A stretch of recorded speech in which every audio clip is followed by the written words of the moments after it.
Listen to this show. What we hear. Never mind, I screwed that up. You're welcome. Okay.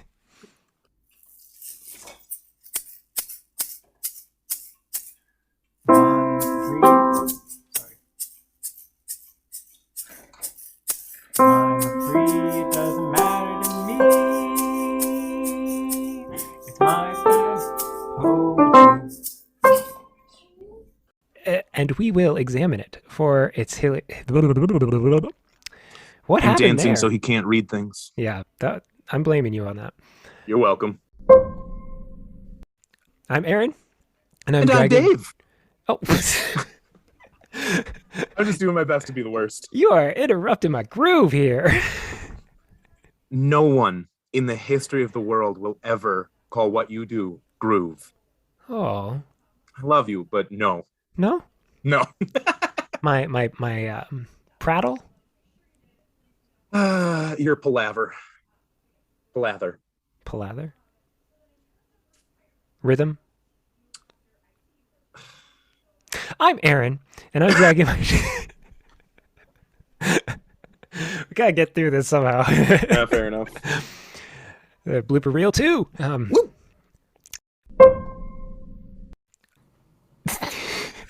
My favorite part of this podcast is you reading this diatribe and me making faces into the Zoom call. I know, and it's just being the worst. I should just learn to minimize that screen as I go.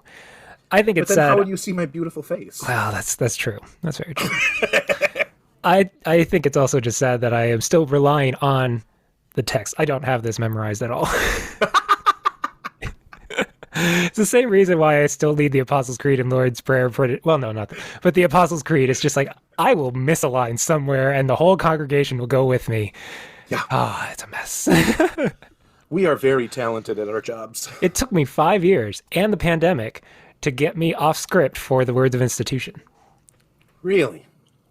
Because we moved where we do communion down, Okay. so we're not at the rail yet. Yeah. And so I do the words of institution down on the table up, not the altar table. Not the table in the chancel area. Yeah. And so moving down there, I can't take the big red book with me, so and I don't have an acolyte who does that. So No. I just that's what I took my training wheels off. And I butchered it for a couple weeks. That It was sounds about right. Yep. It took me 3 weeks. Oh, way to show me up, Dave. Before I started doing that. You're welcome. And I lost you entirely. Garbage. Oh, no.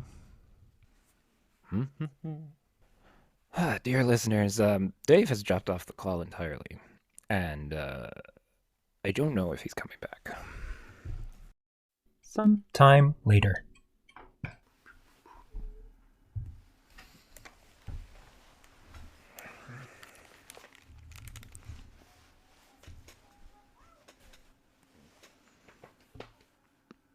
And we're back. Oh, no. I gave up on my computer. Oh, this is going to be fun. Yeah, you have fun editing this. Yeah, we could chalk that up to hormones and Right. I don't know. Isn't it true that like I don't want to be a couch biology expert. I'm not. But you might know. Like the Also, what? You're looking for armchair. Armchair. Thank you, Dave. But like the I don't elastic. want to be a rocking chair biologist. Hey, I prefer couches. Okay, fair enough. But elasticity of the brain. Oh, sure. Is that would that be a potential reason? No, you're kind of rolling your eyes. No. Well, from my not rolling my eyes. From my understanding, that's more about ability to take in information rather than like more about the processing in that way. Okay. I don't know. No, that's fair. Again, also a sleeping bag biology student. What? I prefer hammocks to couches. I know you're weird. 1 second, Dave. Yeah. Yeah, bud?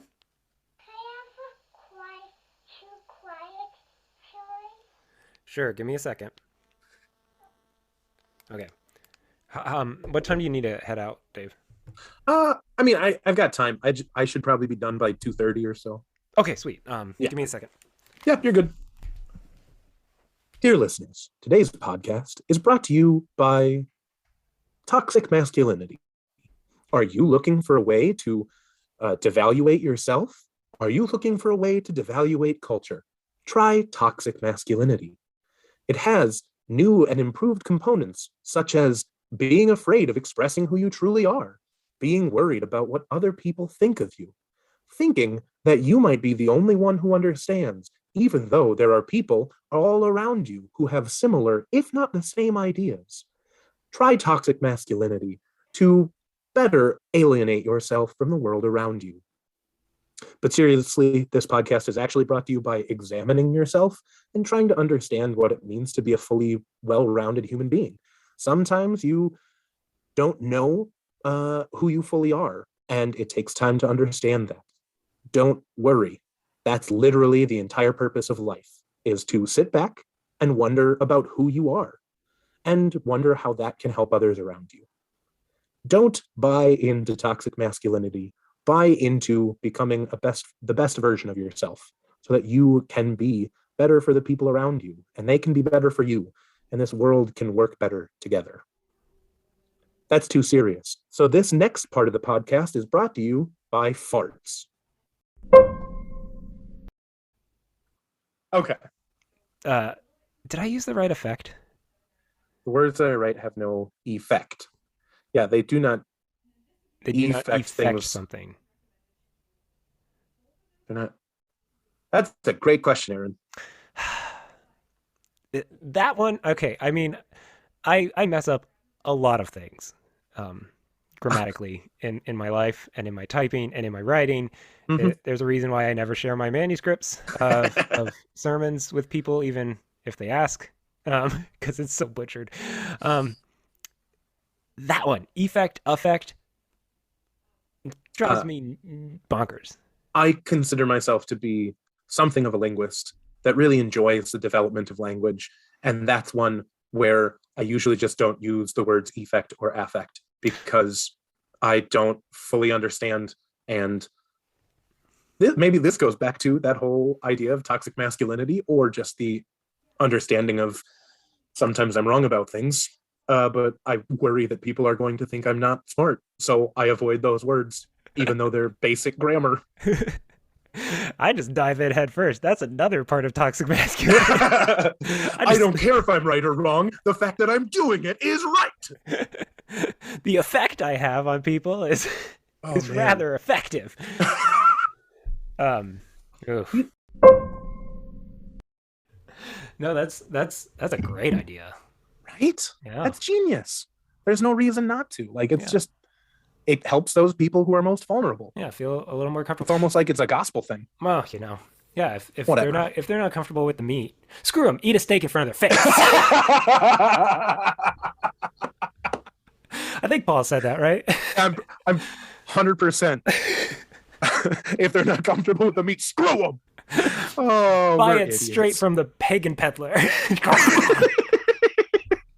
Grab it right off the statue of Zeus. As the priest is doing the ritual, just eat it. Oh, you got problems, man. Yeah, I know. Aaron, I can't believe you would say all of those horrible things. That's just wow. I mean, we're sharing a platform with Joe Rogan, so we can say whatever we want. He's sharing a platform with us. He's sharing, yeah. We should pull our podcast in protest from the platform that hosts us. I think all our listeners would be very happy about that.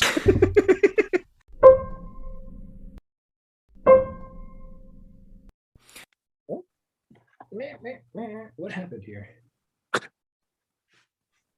Dear listeners, Aaron is bad at things and broke something. Bananas. Okay. My toe pulled the mic out. I get where that's coming from. I remember Bella, don't jump.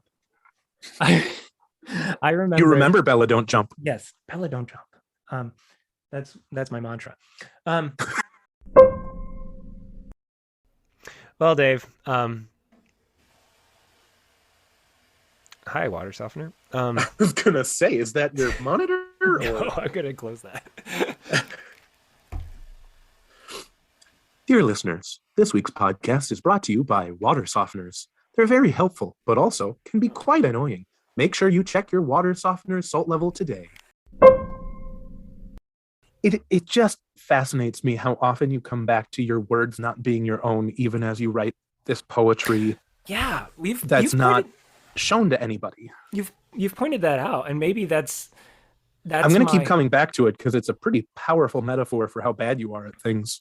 Well, maybe it's my subconscious denouncing what is being written, because a part of me knows, it can't be from me. Part of me knows it's bad, and like I'm just like going along, and then like my inner self screams like, "These aren't my words, guys." Trust me on this. I swear I'm better than this. This has to be better.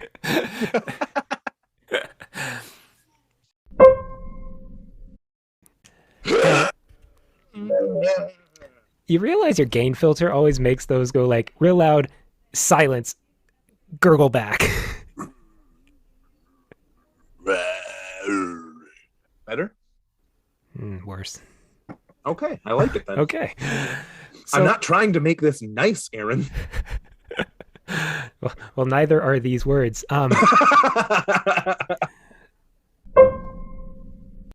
However, I will allow. No, what is the okay, dictionary. What is the word for what's the phrase? I will. It essentially means like to follow you down the rabbit hole. I will go with you on this. Sorry. Thank you, gain filter. And let's just say humor. Thank you. I will humor this pursuit. Okay. And let's just say I did intentionally title and place this where it was for a reason within the anthology. Because that's how words work. Not in my book. Oh, that works on multiple levels. I love it. That's very good, Aaron. Why couldn't you have been clever like that in your book? Did you get... I have battery saver. I need to grab my charger, so... Oh yeah, you go. Sorry.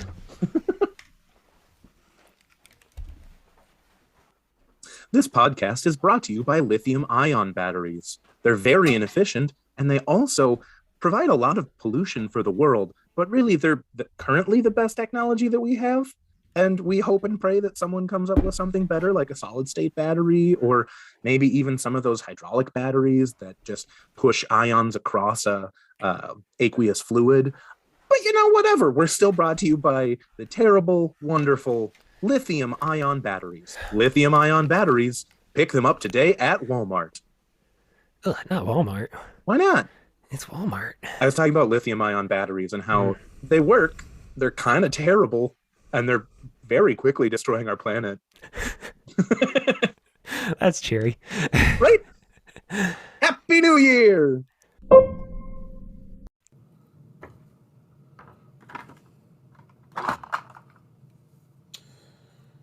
So, listeners, what do you think? Should I go with I've got white string on a scud hook. Should I go with like a copper bit?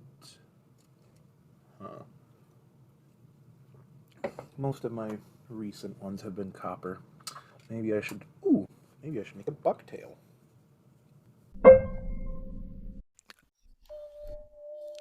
Hey, bud, what's up?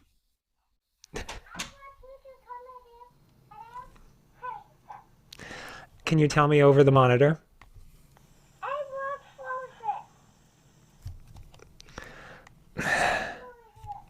Okay, 1 second. Just got to finish the tail off. Boop. Boop.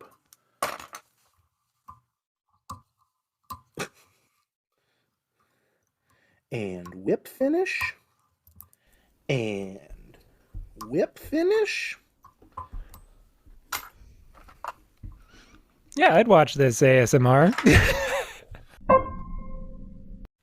I forgot my Ted Lasso reference.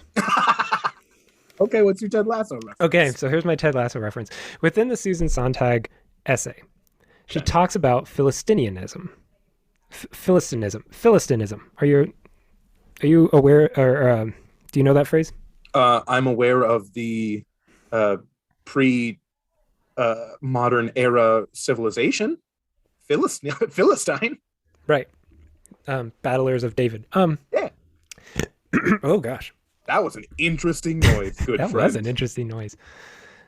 No. So in Ted Lasso, what is his name? Ted Lasso. No. Jamie Tart. Jamie Tart calls the Diamond Dogs, or I think it's a larger group than that, but he calls a group within the office Philistines. Okay. He's like, "You all are Philistines," and then Coach Beard says, "Look up the meaning of Philistine." So when I came to this word, Philistinian is, oh my gosh. Dear listeners, how many syllables can Aaron add to Philistinism? Thank you, Philistinism. I looked it up because I had Coach Beard's voice in my head. Yeah. To call someone a Philistine, which is a term you can hear sometimes, calling someone a Philistine, is to accuse them of not understanding art, of not having culture. And so, I just thought that was funny because I am accusing the listener or the reader of my poem of essentially being a Philistine, of Philistinism. I got it that time. You got it. You did pause right before it, but you got it. There's my Ted Lasso reference. Nice. This podcast is brought to you by Belly Laughs. Dave has far too many belly laughs on this podcast and needs to figure out how to turn off his gain filter so that when I laugh so loud that my microphone cuts out, people know that I'm laughing at Aaron.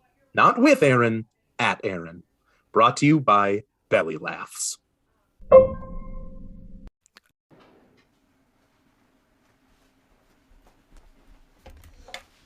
So I guess what I'm really trying to get at the end of the day is he's back. Oh, this is awkward. Oh, okay.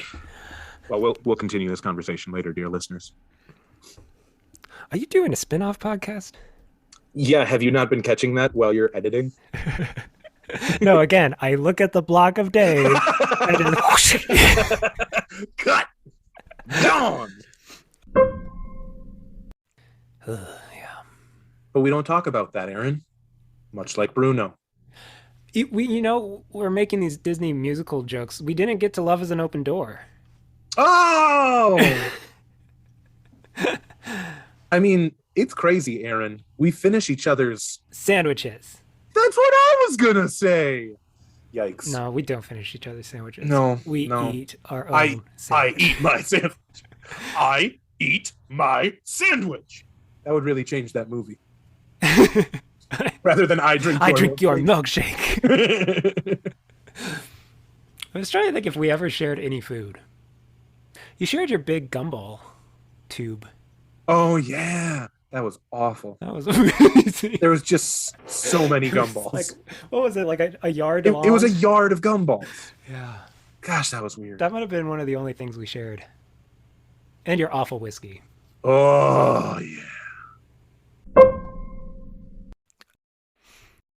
Okay, so before the next poem, I have what feels like two other attempts at either poems or just a journal entry. So I'm just going to read them because cool. I mean we're following the journal here. And this is a break from the obsession, so here you can take your breath. The line is, music is the word made beautiful. Yep. Yep. And then I have the next line. I lie here with thoughts trying to come out, and yet these thoughts are trapped. Still stuck on that trapped metaphor. Yeah. It's funny to me how often you talk about having thoughts stuck in your head as you write poems about those thoughts being stuck in your head. Yeah, and I think that's what we've talked about a couple times now is that this truly was a thing that I used to process my thoughts. Right. And so like I had a strong emotion and I tried to put it to words. And I think that's uh I don't know. See, now I'm seeing why you're so good at poetry, Aaron. You just have a way with words. And I don't know. It's a good thing that you don't, write for a living. Yeah. Yeah. Five sermons in the next week here. Whoop, whoop. I think you summed up the podcast with that sentence. That I'm better than you? No, that you can find purpose for something even when it's not functional. That is correct, sir. With the words of a true poet, because we are off the rails, and this whole one has been off the rails. I apologize. I assure you, we're getting near the end of the season. We're going to take a little break. We're going to come back stronger and better than ever. Okay, I won't promise that, but we're going to come back. Okay. Yeah. Yeah. You, dear listeners, you were really missing out on this as an audio medium because Aaron just like moved his hand like 15 times, going, "We're gonna come back. Move, move, move."